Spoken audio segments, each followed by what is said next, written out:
Good day mga ka-sports natin dyan, EJ Obiena and Phenom superstar Alyssa Valdez umi-airy na nga ngayon ang kanilang commercial. Kapansin-pansin ng karamihan ng netizen na bakit raw si EJ Obiena ang kinuha dahil hindi naman daw ito nanalo. Pero alam nyo mga ka-sports, hindi naman yan sa ganyan. Ang ating EJ Obiena ay binigyan karangalan ng Milo, hindi lamang sa kanyang angking kagalingan. Magaling naman siya kahit hindi siya nagkaroon ng gold medal ngayon. Kitang-kita naman natin na inilaban niya naman ang bansang Pilipinas para nga sa kompetisyon sa Olympic. At nagtapos nga ang kanyang ranking sa top 4. At ang ating Phenom superstar Alyssa Valdez, binabatikos rin ng ibang netizen bakit raw kinuha ito. Hindi naman raw naglalaro na sa volleyball at palagi raw itong injury at bangko. Well mga ka-sports natin dyan, ito ang ating pag-uusapan kung bakit si Alyssa Valdez at EJ Obiena ang kinuha nga ng Milo para maging modelo nga nito. Alam nyo, magugulat talaga kayo sa ating ngang ipapaliwanag kung bakit si Alyssa Valdez at EJ Obiena ang karapat-dapat nga na mag-endorse ng Milo. At sila talaga ang napupusuan nga ng kumpanya ng Milo. Alamin natin ang buong detalye. Pero syempre bago ang lahat, kung bago ka muna sa aking YouTube channel, subscribe na, click ang ating notification bell para lagi kang updated sa lahat ng issues sa volleyball. Susunod na.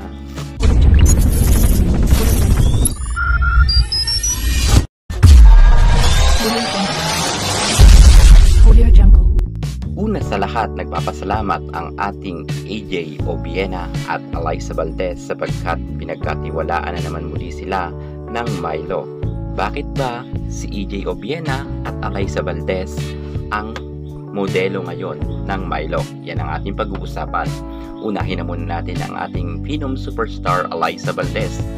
Well, wala pa noon si Obiena, ay hindi pa siya gaano kasikat noon, at si Carlos Yulo ay nananatili na talagang modelo na ang ating Alyssa Valdez.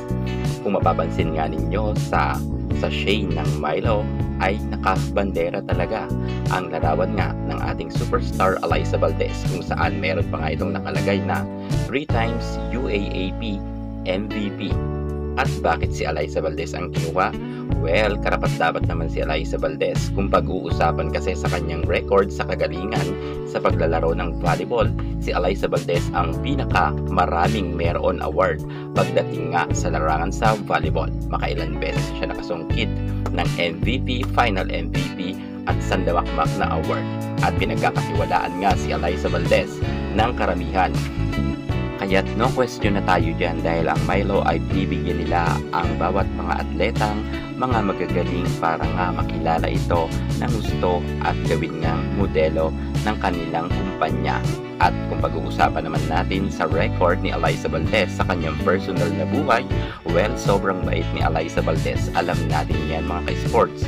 Nagsimula nga sa simpleng buhay lang si Alyssa Valdez at ngayon super yaman niya na at lahat ng gusto niyang bilhin ay nabibili niya na, pero kitang-kita naman natin na inuna niya ang kanyang pamilya at pinatayuan niya ito ng malamansyon na bahay at ibinigay niya nga to sa kanyang family.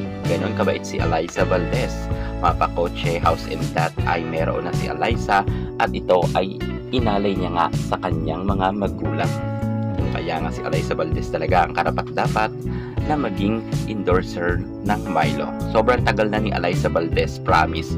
Halos ilang taon na siyang modelo nga ng Milo at hindi siya tinatanggal dahil si Alyssa Valdez nga ay isa sa mga pinaka-humble na volleyballista sa ating bansa, kung kaya't karapat-dapat talaga ang ating Phenom superstar Alyssa Valdez. At isa pa, malawak ang network ni Alyssa Valdez sapagkat sobrang pinagkakatiwalaan talaga siya ng karamihan. At dumako naman tayo kay EJ Obiena kung saan nga ay talagang nakabandera na rin ang kanyang mga larawan sa Milo kasama nga ni Heidelin Diaz, Alyssa Valdez at minsan makikita pa natin si Kiefer Ravena. Actually mga ka-sports natin dyan, no question rin tayo pagdating kay EJ. Sobrang bait rin yan ni EJ Obiena at kita naman natin na talagang sobrang ganda rin ng record niya sa kanyang family. Alam nyo, wag nyo nang questionin ang ating EJ Obiena dahil noon ay meron na yan napatunayan pagdating sa Olympic. Meron na yan silver medal at meron na rin yan bronze medal. Marami na rin yan napatunayan.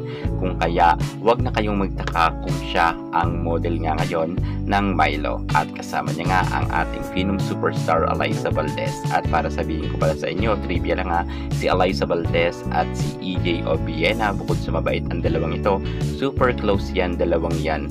Super BFF nga silang dalawa at meron pa nga silang makikita kayo na nag-guest nga itong si EJ Obiena sa vlog nga ng ating Alyssa Valdez. At ganun talaga mga ka-sports, huwag na ninyong questionin ang ating Alyssa Valdez man or EJ Obiena kung bakit sila ang nasabing modelo ngayon at hindi si Carlos Yulo. Actually, si Carlos Yulo, model na yan noon. Malay nyo, makabalik siya sa Milo. Siguro, pahupain muna natin ng issue patungkol kay Carlos Yulo. Mabait naman yan si Carlos Yulo eh. Medyo nagagatungan lang ng ibang mga netizen dyan or ibang mga vlogger dyan na sinisiraan rin kasi si Carlos Yulo ang kanyang image. Pero, huwag kayong mag-alala dahil nasa Olympic naman itong si Carlos Yulo at babalik nga sa 2028. Malay nyo, sa kanyang pagbabalik ay siya naman ang next na modelo uli ng Milo. Basta sa ngayon, supportahan muna natin si Alyssa Valdez at si EJ Obiena. Bagay na bagay naman kasi ang tambalan talaga nilang dalawa. Parehas silang mabait at parehas magaling. Yan muna ang pinaka-latest natin sa mundo ng volleyball. Thank you so much. God bless.